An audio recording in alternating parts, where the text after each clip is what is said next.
glad to see all of you here in this incredible event in this beautiful venue. We are grateful to have our special guest, Ambassador Nikki Haley, here on our beautiful campus here at UVU.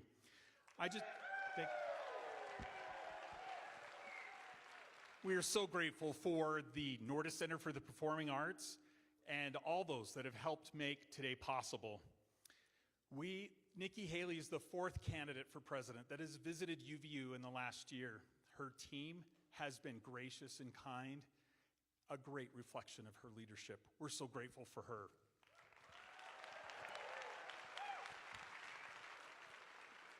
We are also very honored to have Mrs. Jeanette Herbert, First Lady to the 17th Governor of Utah, here with her son, Brad. We're so grateful for their service. They are dedicating their post-public service here at UVU to help create this Herbert Institute. We're also grateful and honored to have Lieutenant Governor Deidre Henderson here today, as well as many state and local officials.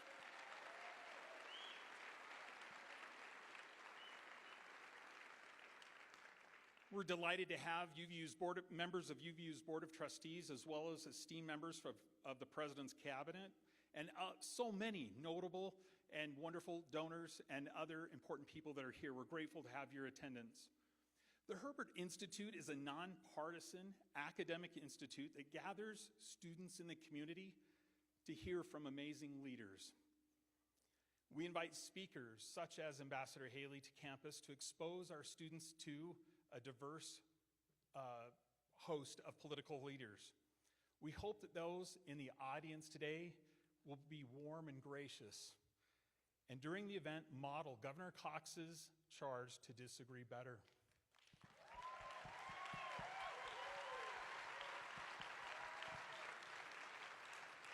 On behalf of Utah Valley University, thank you for being here. We'll now see a short video from Utah's 17th Governor, Gary Herbert. Thank you. Hello, this is Gary Herbert, the 17th Governor of Utah. I want to extend my greetings and welcome to all who have joined together today on the beautiful campus of Utah Valley University.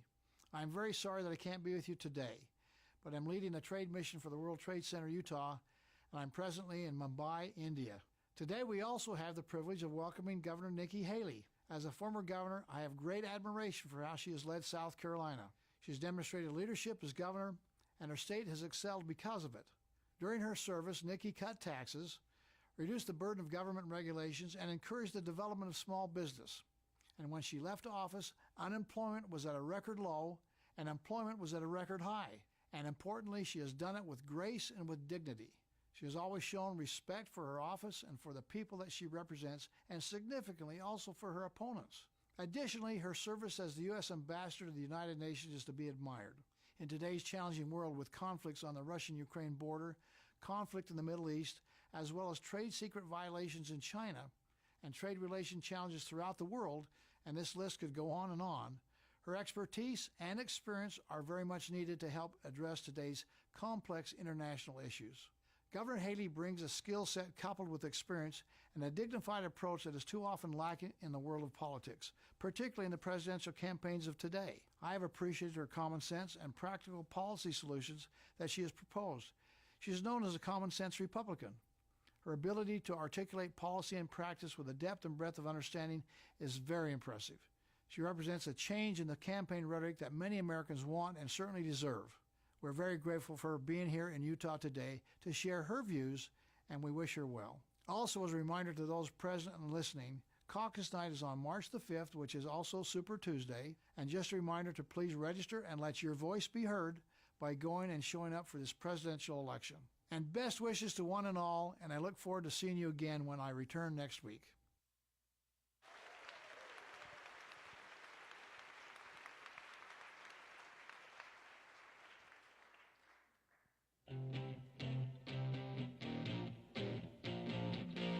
Please welcome your Lieutenant Governor, Deidre Henderson.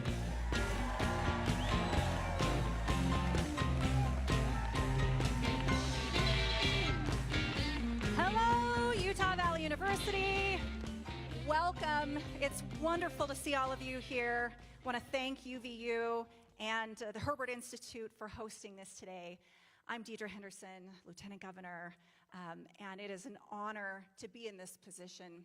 It's also been an honor, especially this morning, to have a few minutes to spend with Ambassador Nikki Haley. She's the real deal. She's an incredible leader, and her experience, her expertise, the depth and the dignity with which she conducts herself is exactly what our country needs right now.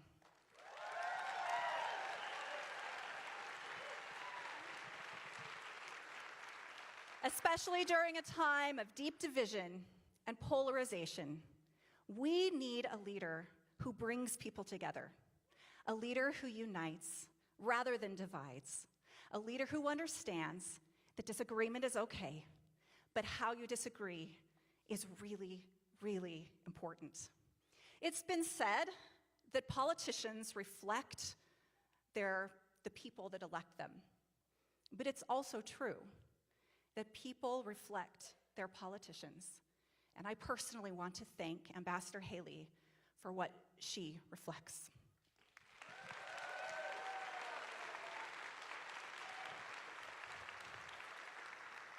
And last thing before Ambassador Haley comes out, I want to raise of hands who is going to caucus on Tuesday. Okay. Please don't, not only go, get all your neighbors and your family members and your friends. Go run, become a delegate, make sure your voice is heard, and vote in the presidential preference poll for Nikki Haley. And with that, it is my great honor and privilege to welcome to the stage Ambassador Nikki Haley.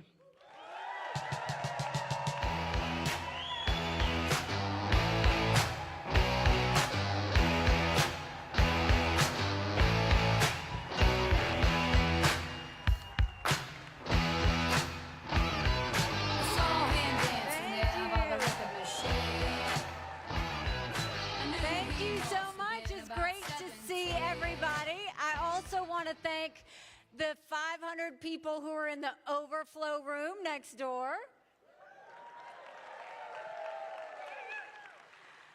You know, I want to thank, first of all, I want to thank the First Lady. Is she here? Where am I looking? Oh, is she? Well, wherever she is, I don't see her, but I want to thank her for being here. Oh, there you are. Thank you so much for being here. I want to thank Governor Herbert for his tremendous video. I want to thank the Hoover Institute for having us. I want to thank the Lieutenant Governor for her leadership and her willingness to be supportive. And thank all of you for taking the time to come in the middle of the day, because we all know that you love America and that we want to see the direction we're going to go. So I'm going to talk a little bit about policy and where I think we need to go from a policy perspective. Then we're going to get into politics a little bit, but we'll cover everything along the way. You know, if you look at where we are in our country right now, it's tough to see where we are, and you don't have to turn on the news to see it. We're $34 trillion in debt. We're having to borrow money just to make our interest payments. China owns some of that debt. We are now paying more in interest than we are in our defense budget. You know who's paying attention to that? Russia, China, and Iran. And I would love to tell you that Joe Biden did that to us. And he sent us down this roller coaster of socialism that's dangerous. But I've always spoken in hard truths, and I'm going to do that with you today. Donald Trump and our Republicans did that to us too. You go back and look at that $2.2 trillion COVID stimulus bill that passed with no accountability. It expanded welfare to where we now have 80 million Americans on Medicaid, 42 million Americans on food stamps. That's a third of our country. And did Republicans try and make it right? Nope, they doubled down and opened up pet projects and earmarks for the first time in 10 years, pushing through 7,000 of them last year. In the 2024 appropriations budget, Republicans put in $7.4 billion worth of pet projects and earmarks. Democrats, bless you, Democrats put in $2.8 billion. So now you tell me who the big spenders are. all while 1 in 6 American families can't afford their utility bill. 60% of Americans are living paycheck to paycheck. 50% of American families can't afford diapers. We can't keep going on like that. So don't you think it's finally time we had an accountant in the White House?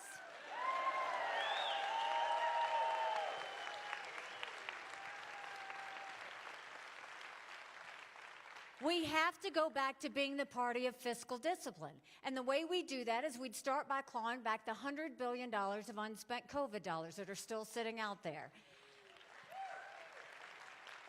Instead of 87,000 IRS agents going after middle America, let's go after the hundreds of billions of dollars of COVID fraud. 1 out of every $7 was spent fraudulently. If 8% of our budget is interest, quit borrowing. Cut up the credit cards. You have to balance a budget every day. I had to balance a budget as governor. Why is Congress the only group that refuses to balance a budget? We'll stop the spending, we'll stop the borrowing, we'll eliminate their earmarks, and I'll veto any spending bill that doesn't take us back to pre-COVID levels. That will save us trillions.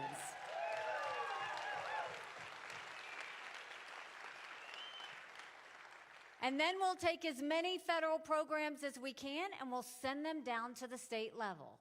That way we'll reduce the size of the federal government. That way we reduce the size of the federal government, but we empower people on the ground. Think education, think healthcare, think welfare, think mental health. If you cut those strings and send those resources down, then it's more customized to the state that it's in, and you don't have Washington bureaucrats making those decisions. And then we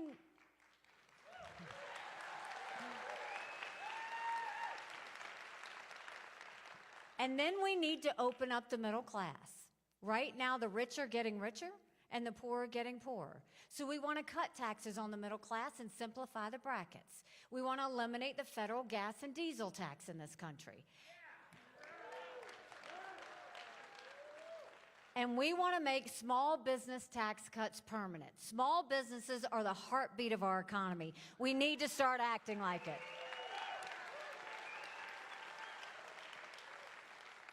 And speaking of Congress, Congress has one job, just one job, to make sure that they put a budget out on time. Now this week, they're talking about another government shutdown. Do you know Congress has only given us a budget on time 4 times in 40 years? 4 times in 40 years. You know what I'm going to do about that? You don't give us a budget on time, you don't get paid, period.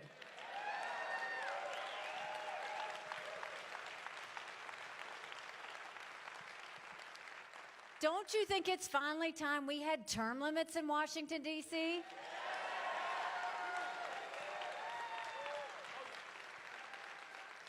Don't you think we need to have mental competency tests for anyone over the age of 75?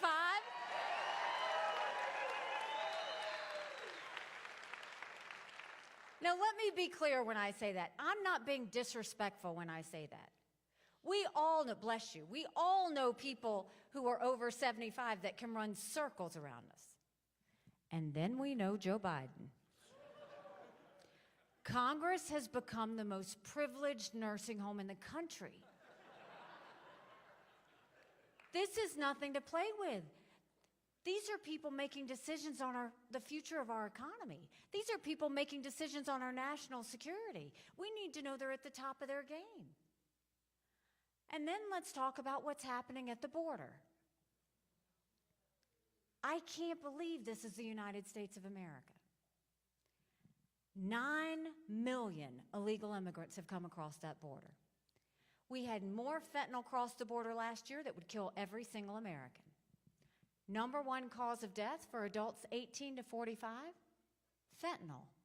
And don't think for a second China doesn't know what they're doing when they send it over. Now, when I was governor of South Carolina, we passed the toughest illegal immigration law in the country. President Obama sued us over it, and we won.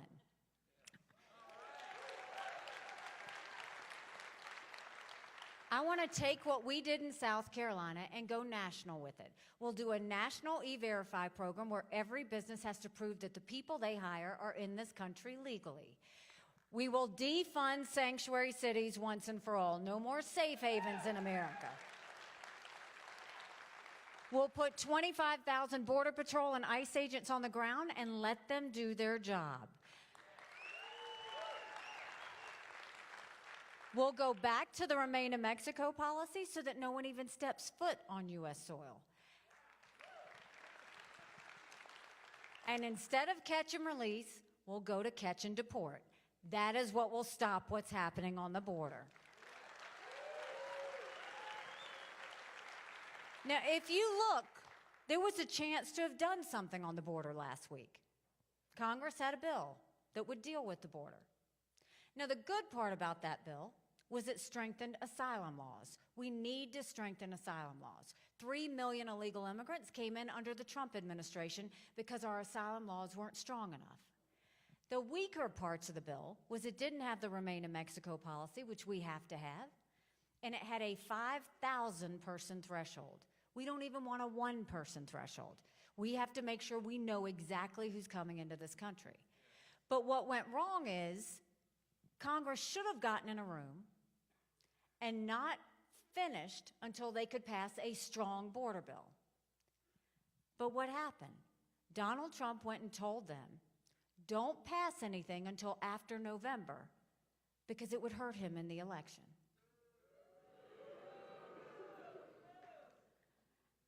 We can't wait one more day to pass a strong border bill.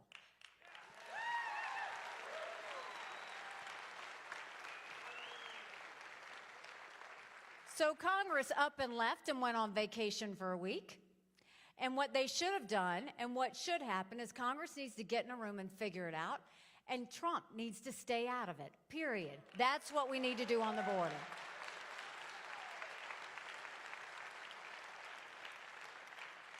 And you know, growing up in rural South Carolina, my parents taught me you always take care of those who take care of you.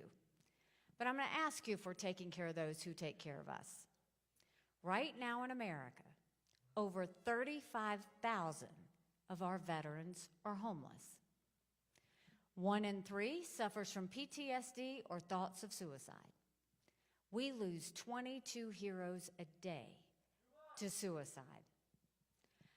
If a veteran needs a doctor's appointment at the VA, on average, it takes 29 days.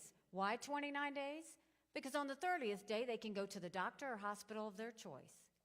So midway through the 29 days, they get a call to reschedule, and the clock starts all over again.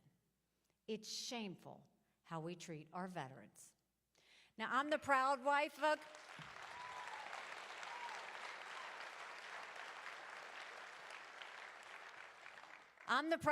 of a combat veteran who served in Afghanistan.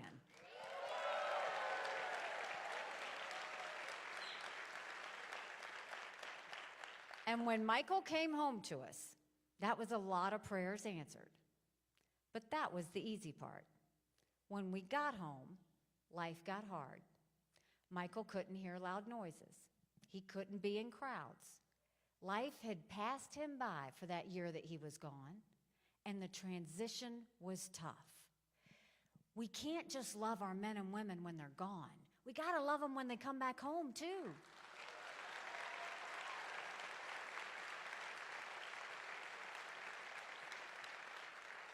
We need to do more than just the 2-week transition. We need to take care of them for the long haul. That's why we need telehealth, so we can give them the mental health care they need right when they need it. They should be able to go to the doctor or hospital of their choice. They've earned that right. And I think the best way we go about dealing with veterans' health care, I think every member of Congress should have to get their health care from the VA, and you watch how fast that gets fixed.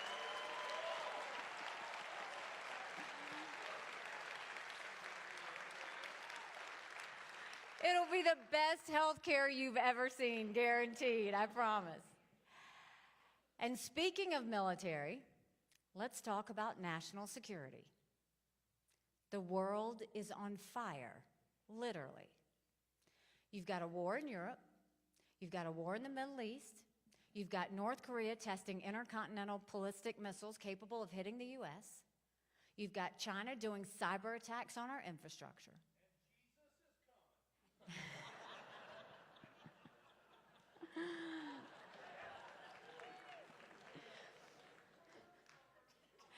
And Russia is doing blinding satellites that will keep us from seeing anything that's coming or any cyber attacks that they do to us. This is the time when America needs a leader that has moral clarity.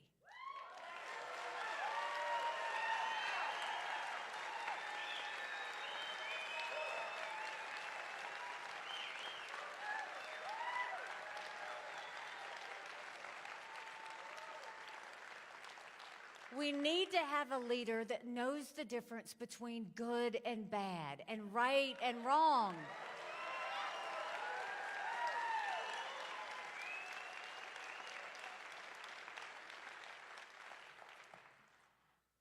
A week ago, 2 weeks ago, in South Carolina, Donald Trump said that he would encourage Putin to invade our allies. Now, I want you to think about that for a second. Because in that moment that Donald Trump went off the teleprompter, he chose to side with a thug where 500,000 people have died or been wounded because Putin invaded Ukraine. Trump chose to side with a dictator who kills his political opponents. Trump chose to side with a madman who arrests American journalists and holds them hostage.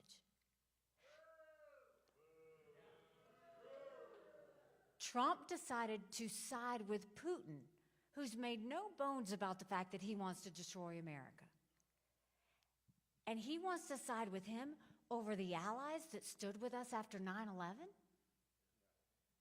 In that one moment of going off the teleprompter, he made our allies more vulnerable, he emboldened Putin, and he put our military members who were serving in those areas in danger. We need a president that knows that America can never be so arrogant to think we don't need friends.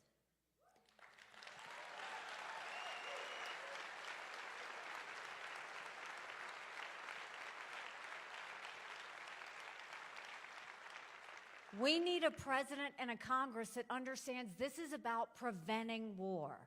We need a president and Congress that understands that peace through strength matters. And we need a Congress and a president who understands that you don't walk back from your friends. You grow more friends and you build your alliance. That's what we have to do going forward.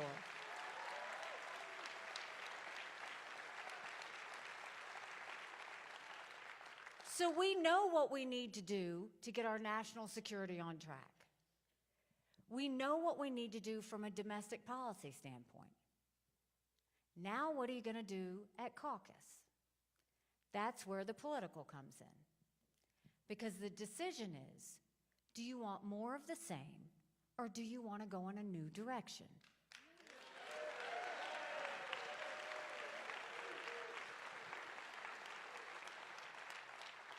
More of the same is not just Joe Biden, more of the same is also Donald Trump.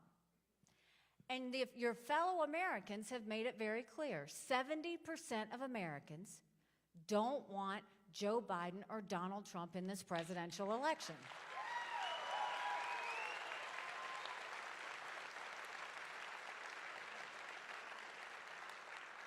%60 of Americans have said they think Joe Biden is too old and Donald Trump's too old to run for president.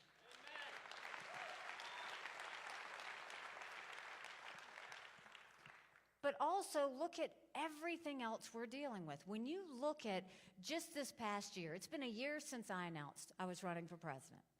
We had 14 people in that race. I defeated a dozen of the fellows. I just have one more I've got to catch up to.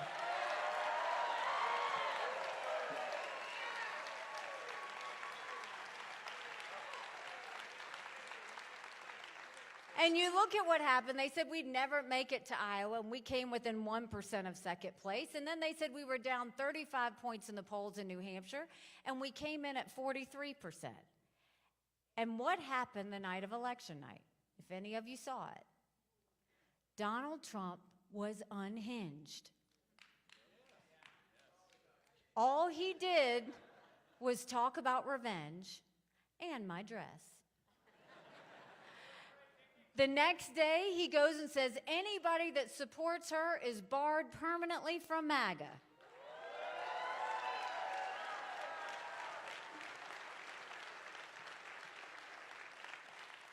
We had a little fun with that. We sold T-shirts that said barred permanently. We sold over 25,000 T-shirts when he said that. But think about what that said. If you're running for President of the United States, your job is to bring people in, not push people out of your club.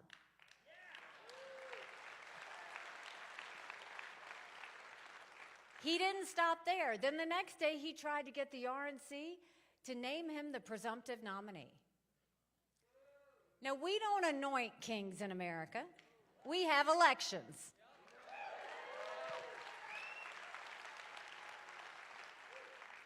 That backfired. He had to backtrack on that. Then he had a couple of judgments come down against him, and he talked about being a victim.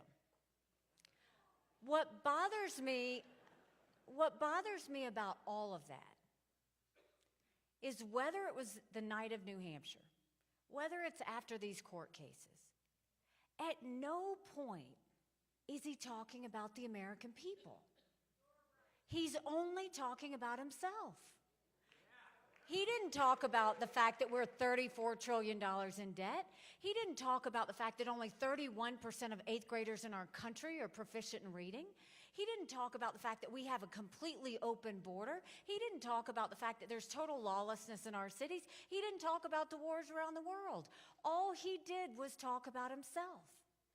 And that's what the problem is, because this isn't about him. It's about the American people.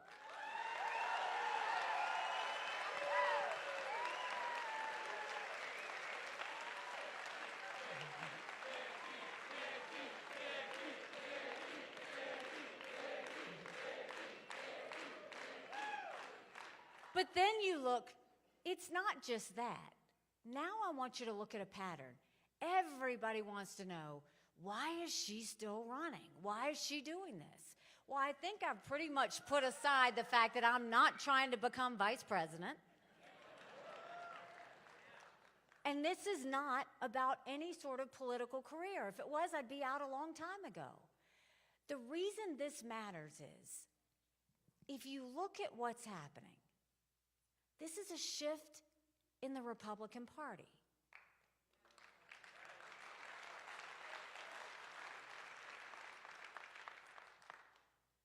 The Republican Party used to be the party of fiscal responsibility. We used to be about smaller government. We used to be about stopping wasteful spending. We used to be about making sure money was more in the pockets of the people than it was in government. But what happened under Donald Trump? All that changed. He put us $8 trillion in debt in just 4 years, more than any other president. He'll say it was COVID. That was less than 20% of it. He didn't shrink government. He grew government. He didn't stop the wasteful spending. He allowed it to happen. And Republicans followed suit with all the pork projects they started bringing in. And they've totally lost the respect of a taxpayer's dollar.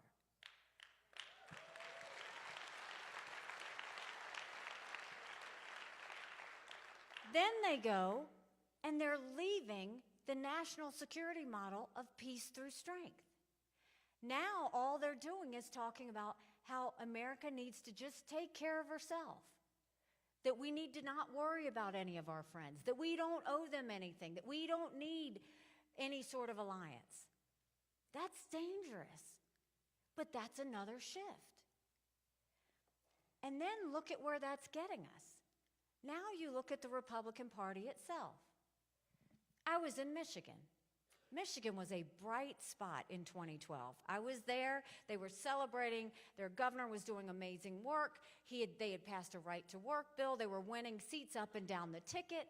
Everything was going great. Since Donald Trump became president in 2016, they lost the governor's mansion. They lost the state house. They lost the state senate. Then I went to Minnesota. Same thing. Since 2016, they've got the whole trifecta. They lost it all. Then I went to Colorado. Colorado hasn't had a Republican that's gotten more than 45% statewide since Donald Trump became president. Around the country, we aren't winning. We're losing. Donald Trump lost it for us in 2018. He lost it for us in 2020. He lost it for us in 2022. But look at a couple weeks ago. Republicans lost the vote on Israel. They lost the vote on the border. The RNC chair lost her job. And he had his fingerprints in all of that. At some point, if Republicans really want to get this back on track, we've got to acknowledge that maybe it's him. Maybe Donald Trump is the reason we keep losing.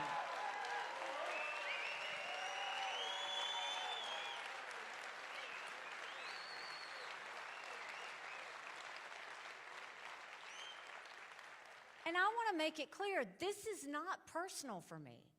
I voted for Donald Trump twice. I was proud to serve America in his administration. But the fact of the matter is, it doesn't matter what he does, chaos just follows him. Everywhere he goes, chaos follows him. And we can't be a country in disarray and a world on fire and go through 4 more years of chaos. We won't survive it.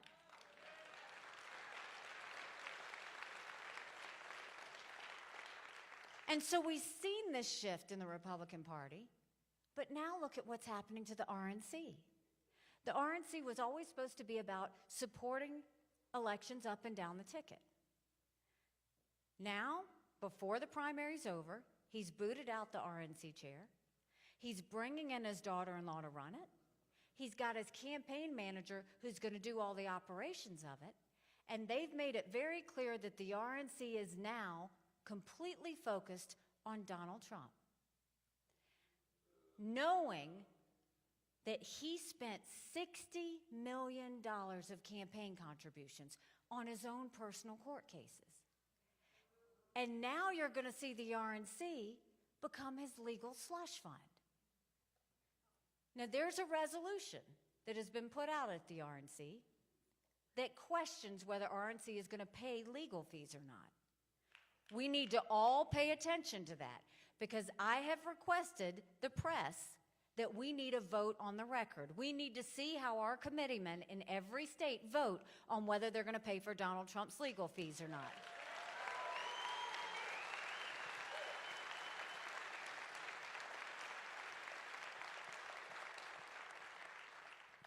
So now you have a party that doesn't care about fiscal responsibility, doesn't believe in peace through strength, doesn't worry about winning seats up and down the ballot, is just become a Republican Party about one man. That's it. And I'm saying we need to go back to a Republican Party that opens our tent up, that brings more people in, not drives people away, that goes back to the level of fiscal responsibility and shrinks government, that focuses on national security in a way that prevents wars, and one that's never about one person, but it's about the American people. That's always what we should be focused on.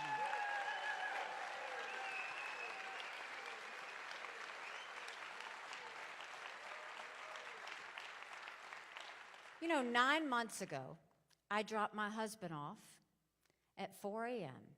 for another year-long deployment. And I watched him and 230 soldiers pick up their 2 duffel bags of belongings to go to a country they'd never been, all in the name of protecting America.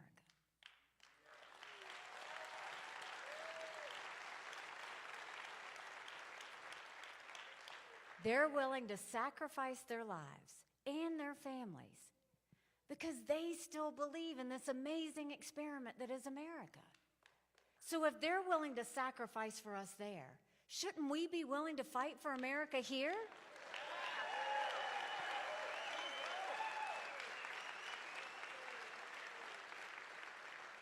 Because we have a country to save.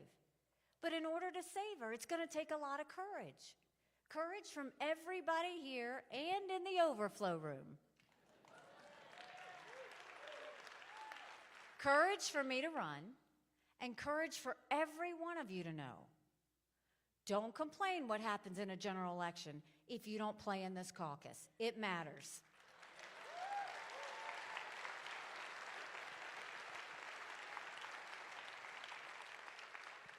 And you look at the general election.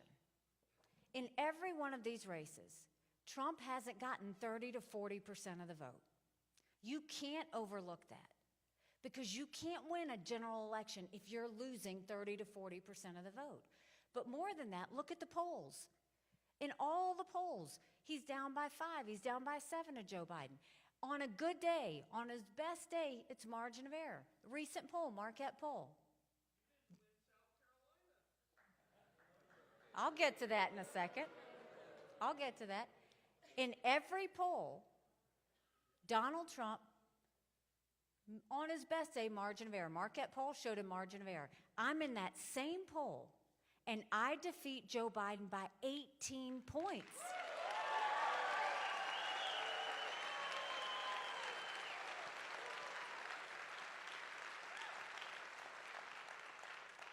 You win by 18 points. That's bigger than the presidency. That's House, that's Senate, that's governorships, that's school boards.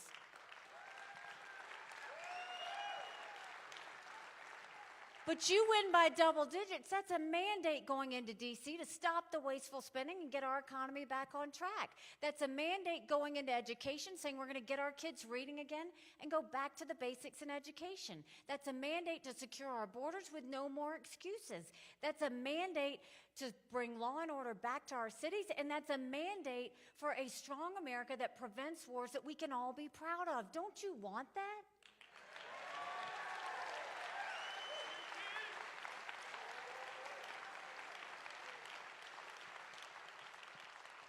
Because we could have that. But that's what this primary is all about.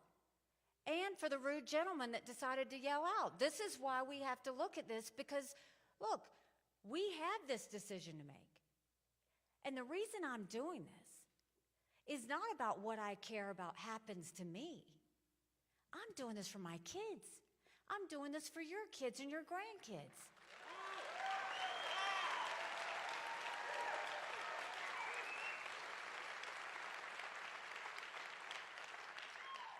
Think about what they've been through.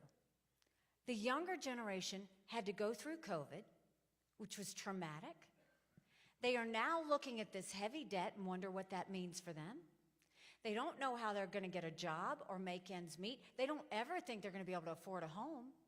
And they think war's going to break out at any time. And all of that is under the tent in America now, full of anger and hatred and division. And then we want to know why there's so much stress, anxiety, and depression with the younger generation. They deserve to know what normal feels like.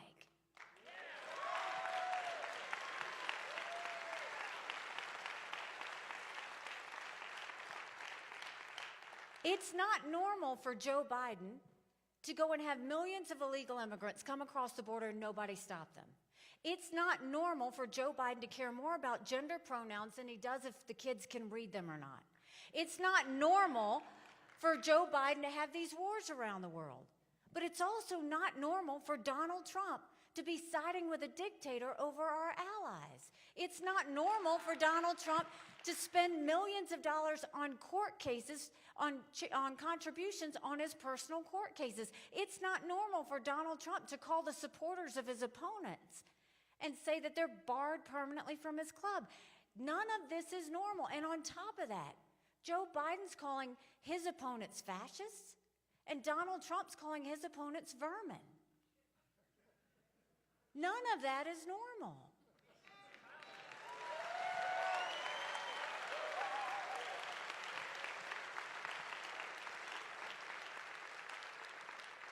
I want to get us back to a country where it's about faith and family and freedom.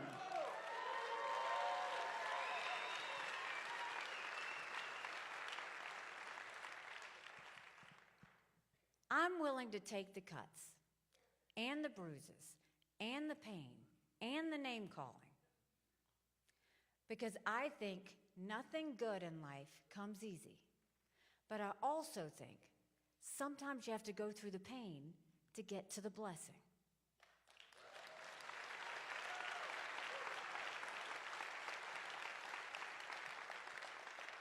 We have an opportunity right now to change the tide.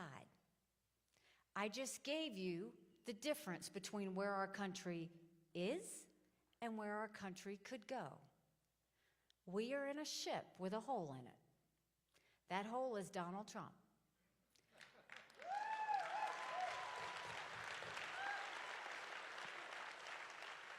We can ignore the hole all we want, and we'll go down with the ship. Or we can go and see this for what it is and understand if we go in a new direction, that we can save ourselves. And that's where this all comes down, is we have to know that we can be part of the solution. We have to know that America is better than what we have right now. We have to know that we have to be part of how that's going to happen. We will have a female president of the United States.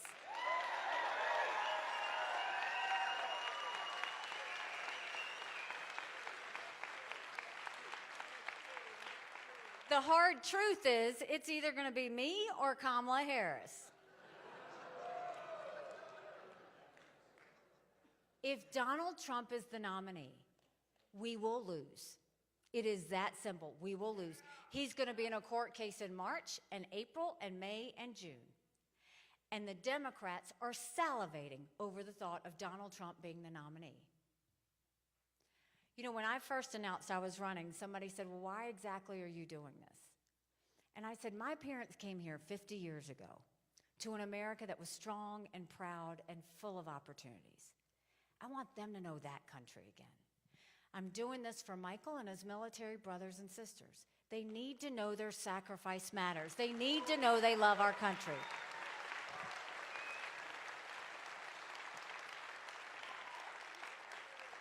I'm doing this for my daughter who just got married, and I saw how hard it was for her and her husband to buy a home. The average home buyer in America now is 49 years old.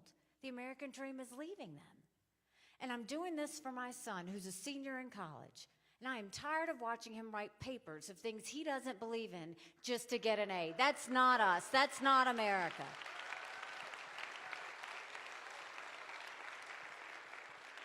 And for the first time, 81% of Americans don't think their kids are going to have as good of a life as we did.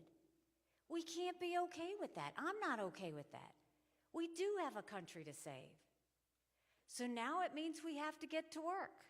So this is what we need to do. I need everybody to go to the caucus, and I need you to take 10 people with you.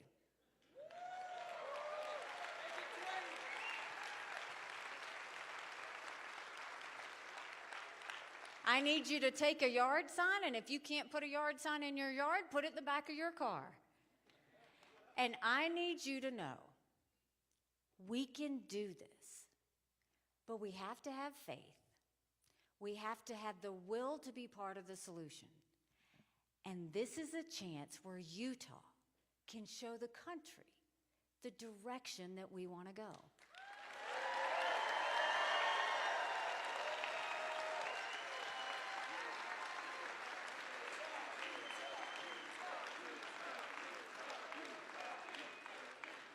So you do your part, and I'll do my part. So if you join our movement, this is my promise to you. You join our movement, and you get everybody you know to join it with us. And I promise you, our best days are yet to come. Thank you very much, Utah. God bless you. Thank you so much. Thank you so much. Thank you.